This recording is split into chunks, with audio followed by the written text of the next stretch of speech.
روح الامین خود زمین پر جلوگر ہو گئے، وہ خود زمین پر آئے، وہ صرف خالی ہاتھ لے کر نہیں آئے بلکہ وہ 3 جھنڈے لے کر آئے۔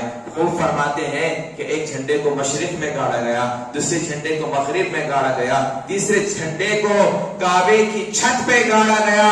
عزیزان محترم، نبی دو جہاں صلی اللہ علیہ وسلم کی آمد کی خوشی میں، مرحبا مرحبا کی خوشی میں جنت کو گاڑا گیا ہے، ایک مشرق میں ایک مغرب میں، تیسرا کعبے کی چھت پر۔ کسی شاعر نے کیا خوب فرمایا، روح الامین نے گانا کعبے کی چھت پر جھنڈا، تا عرش اڑا پھریرا صبح شب ولادت، صبح شب ولادت۔ عزیزان محترم، یہ شان و شوکت ہمارے نبی پاک صلی اللہ علیہ وسلم کی، تا عرش اڑا پھریرا، عرش تک میرے نبی دو جہاں صلی اللہ علیہ وسلم کے چرچے تھے، ذکر خیر تھا، پورے غلمان بھی خوشیاں منا رہے تھے، مشروبات تقسیم کیے جا رہے تھے، ہر طرف جو ہے نا نور ہی نور تھا، ایسا نور چھا گیا۔ خود سیدہ آمنہ کہتی ہے کہ جس حجرے مبارکہ میں نبی دو جہاں صلی اللہ علیہ وسلم کی ولادت با سعادت ہوئی ہے، اس حجرے مبارکہ میں ایسا نور چھا گیا، ایسا نور چھا گیا۔ آپ خود کہتی ہے میں نے اس نور سے جو ہر طرف دکھائی دے رہا تھا، میں نے اس نور کو، عزیزان محترم وہ کہتی ہے کہ میں نے اس نور سے ملک شام کے اندر، شام کے محلات کو، وہاں کے بازاروں کو، حتیٰ کہ بازاروں میں چلتے ہوئے اونٹوں کی گردنوں کو میں نے دیکھ لیا۔ عزیزان محترم، یہ نور چھا گیا، ہر طرف خوشیوں کا سما تھا کہ نبی دو جہاں صلی اللہ علیہ وسلم کی آمد کا ذکر خیر ہو رہا ہے، نبی دو جہاں صلی اللہ علیہ وسلم کا آمد کے ذکر چرچے ہو رہے ہیں۔ خوب مناؤ، خوشیاں مناؤ، جھنڈے لگاؤ، گھر کو سجاؤ، کر کے چراغا گھر گھر سجاؤ، گلی گلی سجاؤ، ہر جگہ خوشیاں مناؤ۔ عزیزان محترم، جتنی آپ کی استطاعت ہے اپنی استطاعت کے مطابق نبی آخر زمان کی آمد کے چرچے کرو، آپ کی جتنی استطاعت ہے، جتنی آپ کی گنجائش ہے۔ اللہ نے اگر آپ کو دولت دی ہے تو جتنی دولت آپ کو دی، کچھ حصہ میلاد نبی کے نام پر جو ہے نا آپ وقف کر دے کہ نبی کی آمد کا لنگر آپ کریں، یا نبی دو جہاں صلی اللہ علیہ وسلم کی آمد کی خوشی میں گلیوں کو سجائیں، گھروں پر جھنڈے لگائے، نبی دو جہاں صلی اللہ علیہ وسلم کی آمد کی خوشی میں گھر کو لائٹنگ کرے۔ جتنا آپ ہو سکا آپ سے استطاعت کے مطابق جو ہے نا پڑوسیوں میں شیرینی تقسیم کرے، کھانا تقسیم کرے۔ اگر نہیں کر سکتے، گنجائش نہیں ہے، تو کم از کم اپنے گھر میں سے ہی عزیزان محترم دسترخوان کو کشادہ کر دے، انواع قسم کے پھل لائے، جو ہے نا نئے نئے ڈشز بنائے، خود بھی کھائے، دوسروں کو بھی ہو سکا تو تقسیم کریں، جتنا آپ کی استطاعت ہے۔ میں آپ کو شاہ عبد الرحیم دہلوی کا بہت ہی پیارا واقعہ بیان کرتا چلو کہ شاہ عبد الرحیم دہلوی ہر سال نبی دو جہاں صلی اللہ علیہ وسلم کی آمد پر خوشیاں مناتے تھے اور لنگر کا انتظام فرماتے تھے، یعنی کھانے کا انتظام۔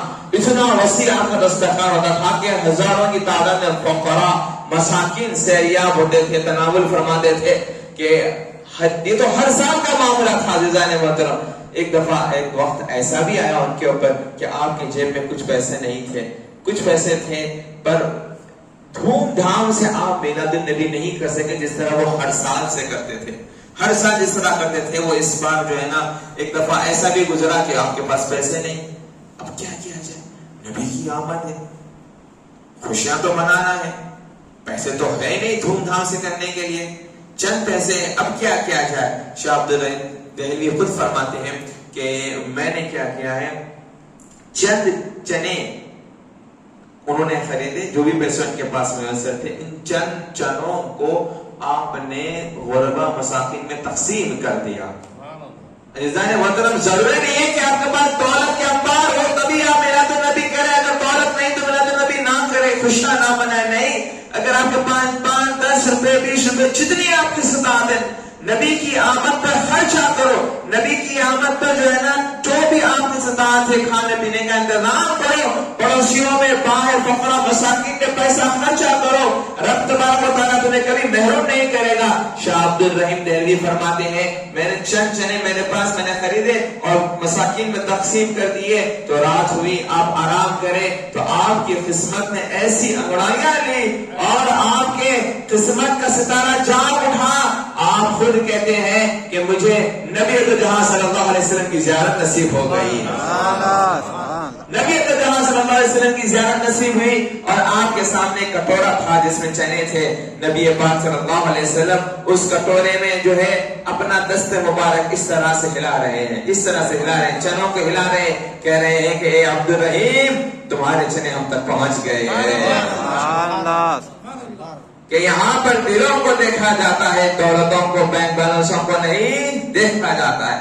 تم اچھے نیت سے مناؤ, جتنا ہو سکے آپ کی کوشش کرو. عزیزان محترم کہ نبی دو جہاں صلی اللہ علیہ وسلم کی آمد کے خوشیاں مناؤ, ان کا ذکر خیر کرو. میں آپ کو بخاری شریف کی بھی روایت بیان کرتا چلوں کہ ابو لہب جس کی مذمت میں سورہ لہب نازل ہوا ہے عزیزان محترم, کہ اس کی مذمت کی گئی کہ اتنا بڑا گستاخ رسول تھا, کافر تھا, مسلمانوں کو تکلیف اور ایذا دینے والا تھا.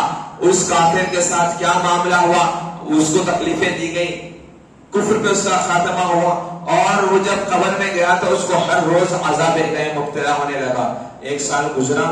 حضرت عباس فرماتے ہیں کہ میں نے ابو لہب کو اپنے خواب میں دیکھا اور پوچھا کہ کیا معاملہ ہے, کیا حال چال ہے. تو اس نے کہا کہ ہر روز مجھے عذاب الہی ملتا ہے, ہر روز میں عذاب مبتلا ہوں. بخاری شریف کی حدیث ہے.